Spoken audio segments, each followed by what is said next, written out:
ఒక నాయకుడికి అతని నిజాయితీకి అసలైన పరీక్ష ఎప్పుడు ఎదురవుతుందంటారు? ఇప్పుడు మనం చెప్పుకోబోయే ఈ కథ ఒకే ఒక్క చిటికెడు ఉప్పు చుట్టూ తిరుగుతుంది.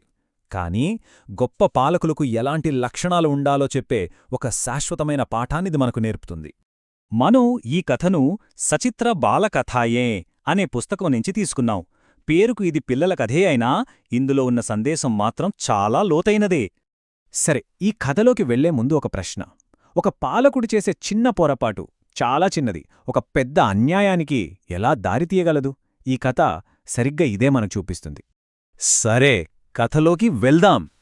ఇది ప్రాచీన ఇరాన్ను పరిపాలించిన బాద్షా నౌషేర్వా కథ. ఆయనెవరో తెలుసా? తన న్యాయానికి, మంచి ప్రవర్తనకు ఎంతగానో పేరుగాంచిన గొప్ప రాజు. ఇలా రాజభవనానికి చాలా దూరంగా ఒక మామూలు పల్లెటూరి దగ్గర బాద్షా నిజాయితీకి ఒక పెద్ద పరీక్ష ఎదురైంది, ఆయనకు తెలియకుండానే. అంతా బాగానే ఉంది, భోజనం సిద్ధం చేస్తున్నారు. అప్పుడే కథలో ఒక ముఖ్యమైన మలుపు వచ్చింది. ఒక చిన్న సమస్య, అంతే.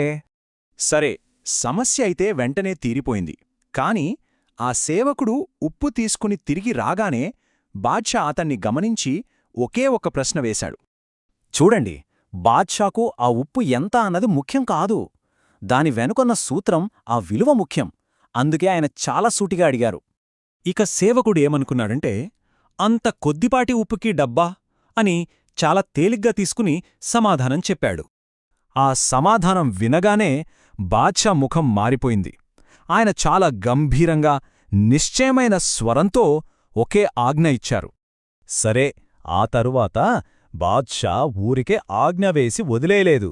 తన ఆజ్ఞ వెనుక ఉన్న ఆ లోతైన కారణాన్ని సేవకుడికి వివరించడం మొదలుపెట్టారు.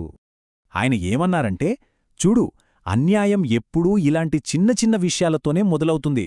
పాలకుడిగా నేను చేసే ప్రతి చిన్న పని ఈ రాజ్యానికి ఒక ఉదాహరణగా, ఒక ప్రమాణంగా నిలిచిపోతుంది అన్నారు. ఇంకా ఆ సేవకుడికి అర్థమయ్యేలా తన మాటలను మరింత స్పష్టంగా చెప్పడానికి బాద్షా ఒక పవర్ఫుల్ ఉదాహరణ ఇచ్చారు.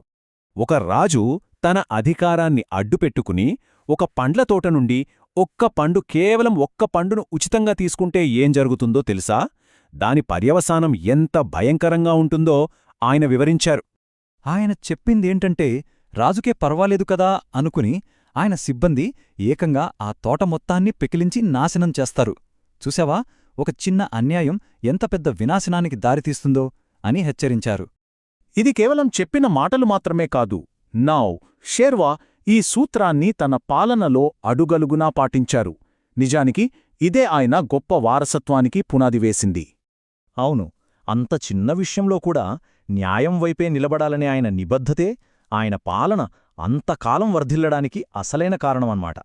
దీన్నే అంటాం నిజమైన న్యాయబద్ధమైన పాలన అని. ఎప్పుడైతే పాలకుడే స్వయంగా ప్రతి చిన్న నియమాన్ని పాటిస్తాడో అప్పుడు రాజ్యంలో అన్యాయమనేది పుట్టడానికి కూడా అవకాశం ఉండదు. అందుకే చూడండి, వందల సంవత్సరాలు గడిచినా సరే ఈనాటికి ప్రపంచవ్యాప్తంగా ఎంతోమంది పాలకులకు బాద్షా నౌషేర్వా పరిపాలనే ఒక గొప్ప ఆదర్శంగా నిలిచిపోయింది. ఇదండి సచిత్ర బాలకథాయే నుంచి మనం తీసుకున్న ఈ స్ఫూర్తిదాయకమైన కథ విశ్లేషణ. ఇది కేవలం ఒక రాజుకథ మాత్రమే కాదు కదా, మనందరి జీవితాల్లో కూడా ఇలాంటి చిటికెడు ఉప్పులాంటి చిన్న చిన్న విషయాలు ఎన్నో ఉంటాయి. మరి మనం తీసుకున్న ఈ చిన్న చిన్న నిర్ణయాలు మన చుట్టూ ఉన్నవాళ్లకి ఎలాంటి ప్రమాణాలను నిర్దేశిస్తున్నాయో ఒక్కసారి ఆలోచించాల్సిన విషయం కాదంటారా?